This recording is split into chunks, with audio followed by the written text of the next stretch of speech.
Hello and welcome to our lesson on rational expressions. In this lesson, we're going to be looking at simplifying, multiplying, and dividing rational expressions. This is going to be from section 5.1 in our text. So this lesson is going to be fairly brief because there's really only two steps to go over, and those steps are factor and cancel.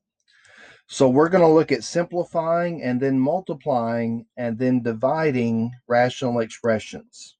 The first example we're going to look at here is number 27. The instructions say simplify.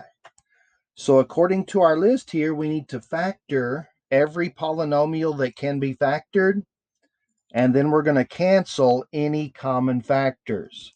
So that means that you're going to need to, kind of be good at factoring. The first thing that I notice in the numerator is that we have the difference of two squares. And so we're going to factor that according to the recipe, which is parentheses, different signs, fill in the blanks. T and T, 4 and 4.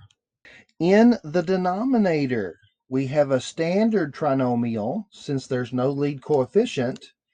And we're going to factor that according to the recipe, which is parentheses, read the signs, and fill in the blanks. T and T, numbers that multiply to make 16, that add to make -8 would be 4 and 4. Now that we've factored everything that can be factored, the next step is cancel any common factors.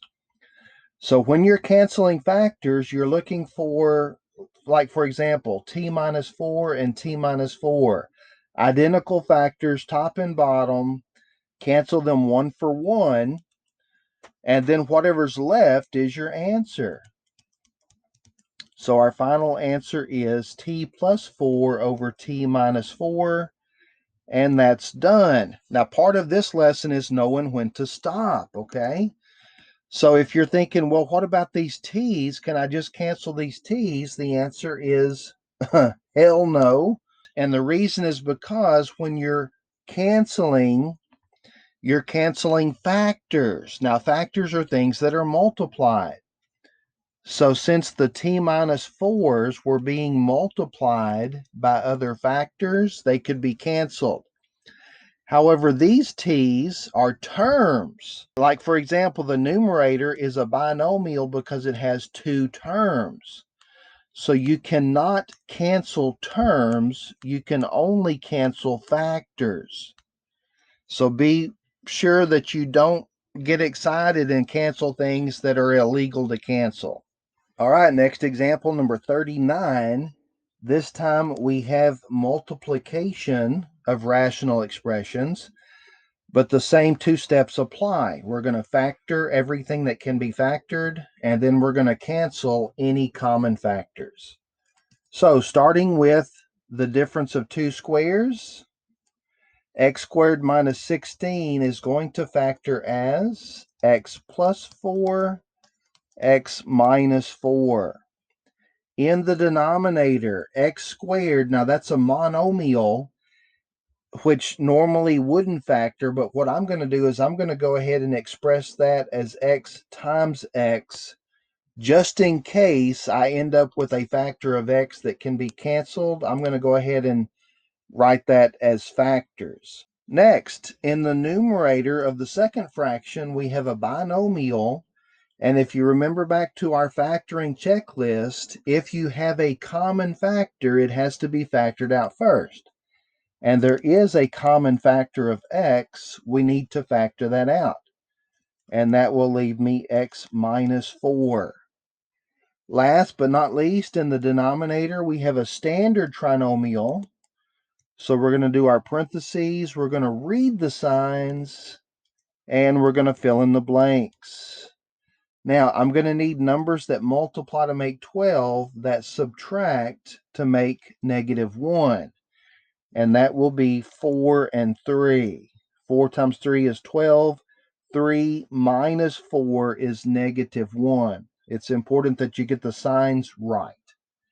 And now that I've effed it all up, Now that I factored it all up, we're going to cancel any common factors anywhere in the numerator and the denominator that you have a common factor. Those can be canceled. Okay, so for example, if you notice this x minus 4 and this one, even though they're in different fractions, since it's multiplication, you can cancel those common factors. I also have this x that I factored out, which means that factoring this x squared was actually helpful here.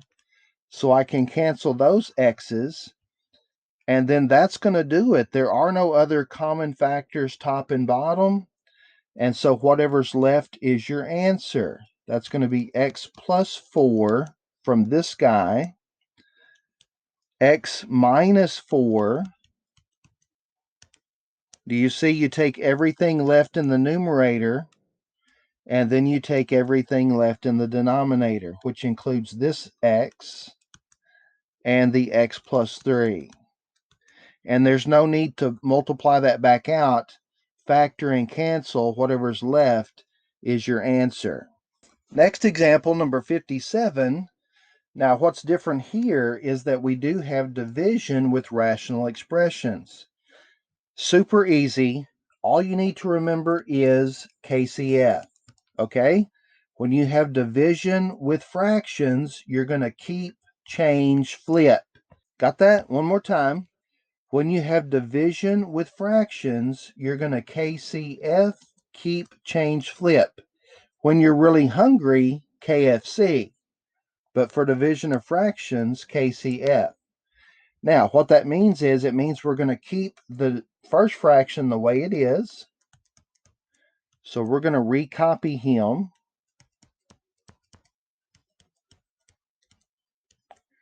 Change. You're going to change division to multiplication, and we're going to flip the second fraction.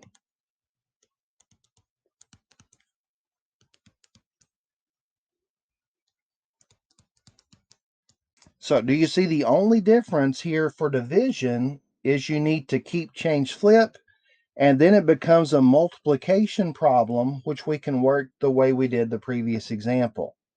So now we're going to factor and cancel, and whatever's left is the answer.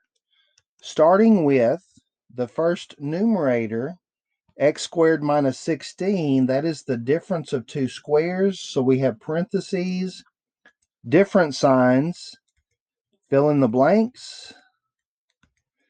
In the denominator, we have a standard trinomial, so we're going to have parentheses. We're going to read the signs, and we're going to fill in the blanks.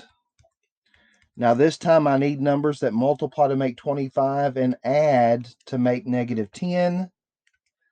Yep, that'll be 5 and 5 times. Now, for the numerator of the second fraction, we have another standard trinomial.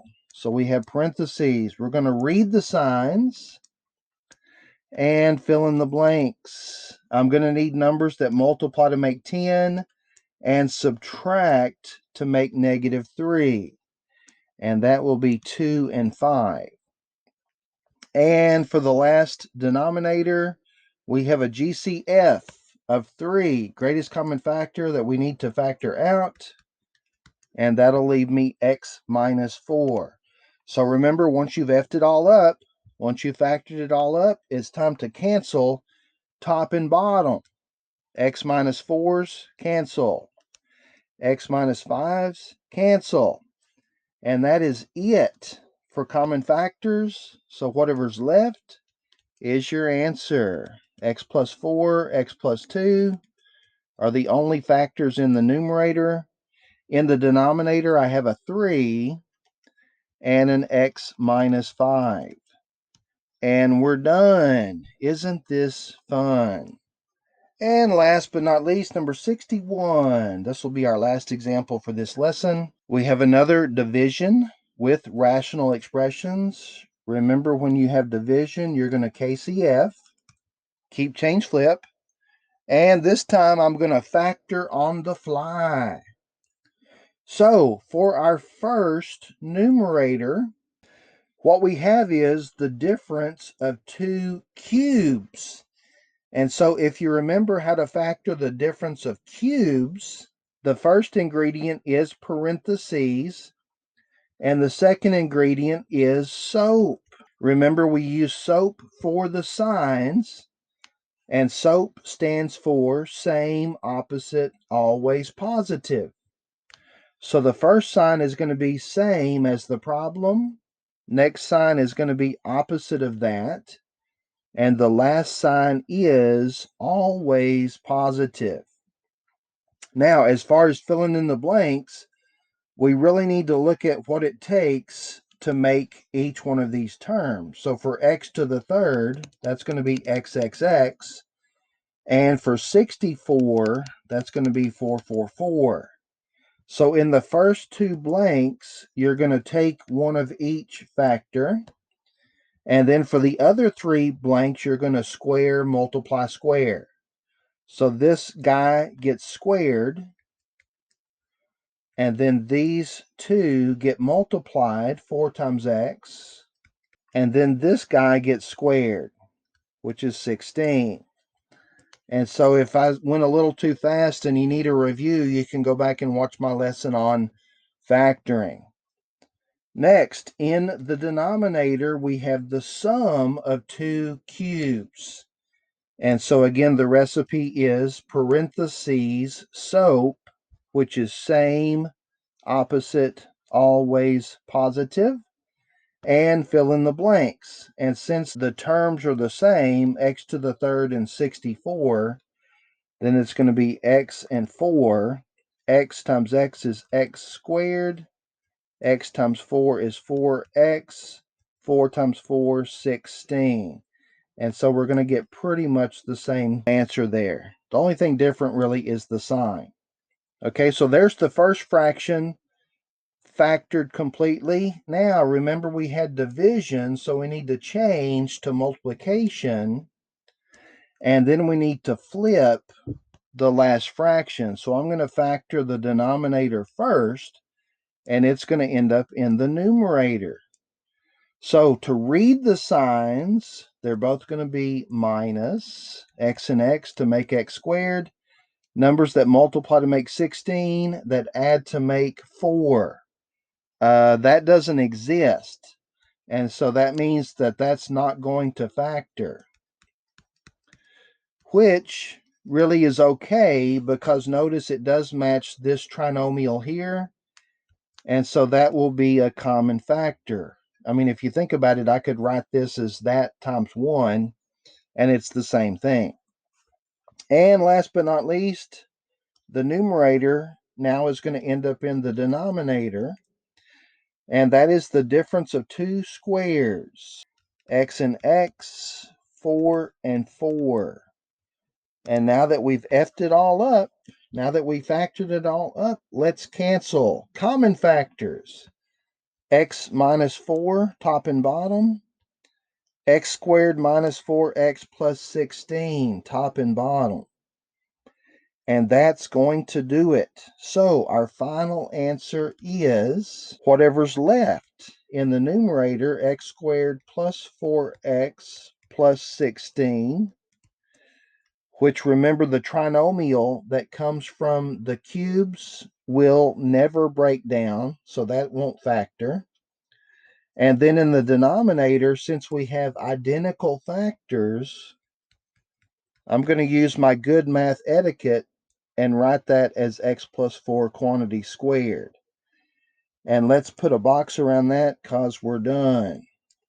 And that's going to do it for this particular lesson. So if you have any questions or comments about anything that I've covered so far, please feel free to leave those in the comment section below, or you can text me. And thanks for watching.